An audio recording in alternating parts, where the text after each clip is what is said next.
بسم اللہ الرحمن الرحیم۔ السلام علیکم۔ بنت ہوا چینل میں خوش آمدید۔ اللہم صلی علی سیدنا محمد وعلی آل سیدنا محمد وبارک وسلم۔ حضرت مسلم بن عقیل رضی اللہ تعالیٰ عنہ کا خط آنے کے بعد امام علی مقام حضرت امام حسین رضی اللہ تعالیٰ عنہ کو کوفیوں کی درخواست قبول فرمانے میں کوئی وجہ تعمل جائے عذر باقی نہیں رہی تھی۔ ظاہری شکل تو یہ تھی اور حقیقت میں قضا قدر کے فرمان نافذ ہو چکے تھے۔ شہادت کا وقت قریب آ چکا تھا۔ جذبہ شوق دل کو کھینچ رہا تھا۔ فداکاری کے ولولوں نے دل کو بے تاب کر دیا تھا۔ حضرت امام علی مقام رضی اللہ تعالیٰ عنہ نے سفر عراق کا ارادہ فرمایا اور اسباب سفر درست ہونے لگا۔ اگرچہ بظاہر کوئی خطرناک صورتحال درپیش نہیں تھی اور حضرت مسلم بن عقیل رضی اللہ تعالیٰ عنہ کے خط سے کوفیوں کی عقیدت و ارادت اور ہزارہ آدمیوں کے حلقہ بیت میں داخل ہونے کی اطلاع مل چکی تھی۔ عذر اور جنگ کا بظاہر کوئی امکان نہ تھا، لیکن صحابہ رضی اللہ تعالیٰ عنہ کے دل میں اس وقت حضرت امام علی مقام رضی اللہ تعالیٰ عنہ کے سفر کو کسی طرح گوارا نہیں کر رہے تھے، اور وہ حضرت امام علی مقام سے اصرار کر رہے تھے کہ آپ اس سفر کو ملتوی فرمائیں، مگر حضرت امام رضی اللہ تعالیٰ عنہ ان کی یہ استدعا قبول فرمانے سے مجبور تھے، کیونکہ آپ کا خیال تھا کہ کوفیوں کی اتنی بڑی جماعت کا اس قدر اصرار اور ایسی التجاؤں کے ساتھ عرض داشتیں قبول نہ فرمانا اہل بیت کے اخلاق کے شایان شان نہیں۔ اس کے علاوہ وہ حضرت مسلم بن عقیل رضی اللہ تعالیٰ عنہ کے پہنچنے پر اہل کوفہ کی طرف سے کوئی کوتاہی نہ ہونا اور امام کی بیعت کے لیے شوق سے ہاتھ بڑھا دینا اور ہزاروں کوفیوں کا حلقہ غلامی میں داخل ہو جانا،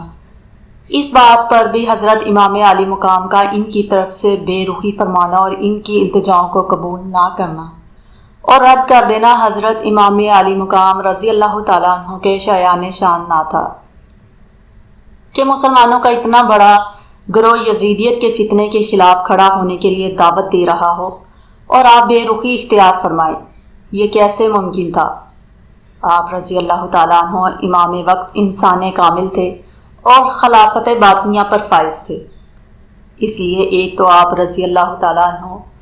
یزید کی بیعت نہ کر سکتے تھے، اور دوسرا آپ رضی اللہ تعالیٰ عنہ اگر اس وقت مسلمانوں کی دعوت پر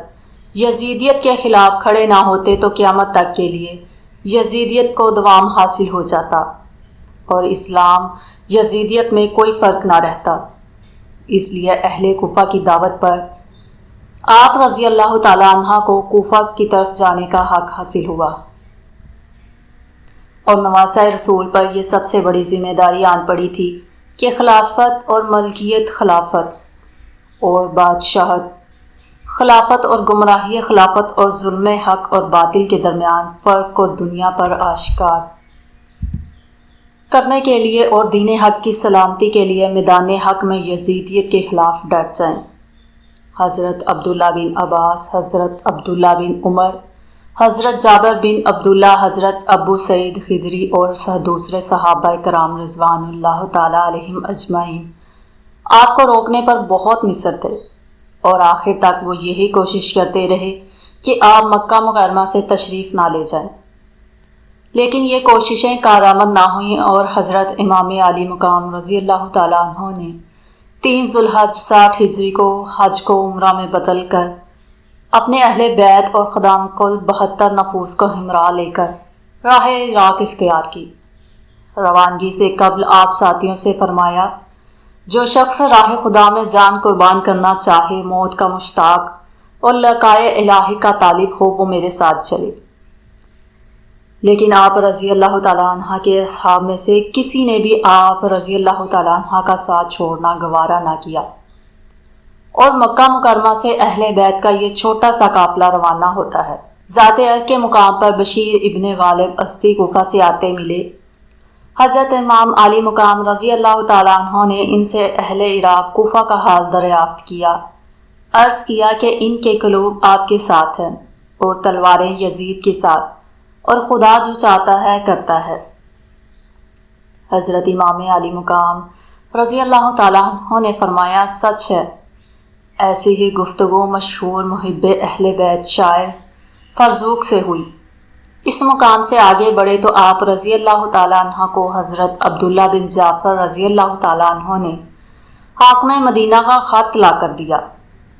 جس میں کہا گیا تھا کہ آپ مدینہ واپس لوٹ آئیں تو آپ کو ایمان دی جائے گی۔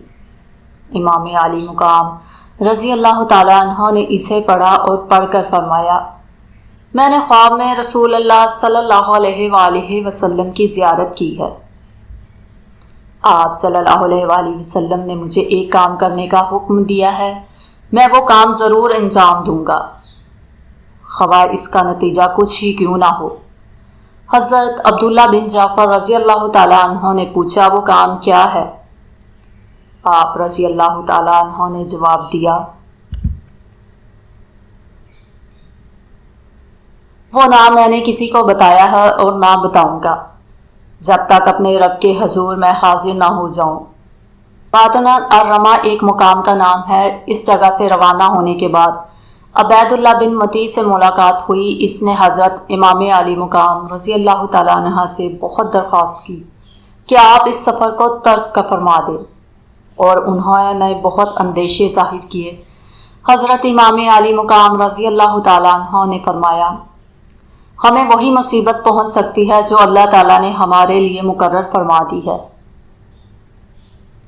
راہ ہی میں حضرت امام علی مقام رضی اللہ تعالیٰ عنہ کو کوفیوں کی بدعہدی اور حضرت مسلم بن عقیل رضی اللہ تعالیٰ عنہ کی شہادت کی خبر مل گئی، تو آپ رضی اللہ تعالیٰ عنہ نے اپنے اصحاب سے فرمایا، لوگوں تم میں سے جو تلواریں کھا سکتا ہو اور تیروں کی دعوت برداشت کر سکتا ہو وہ میرے ہمراہ رہے، ورنہ واپس لوٹ جائے۔ لیکن اس بار بھی کوئی جان نثار واپس جانے کے لیے تیار نہ ہوا، کیونکہ عشق کا سفر تو عاشق کشتیاں جلا کر ہی کرتے ہیں، اور عاشق کی واپسی کے راستے تو بند ہوتے ہیں، اس نے تو آگے ہی بڑھنا ہوتا ہے۔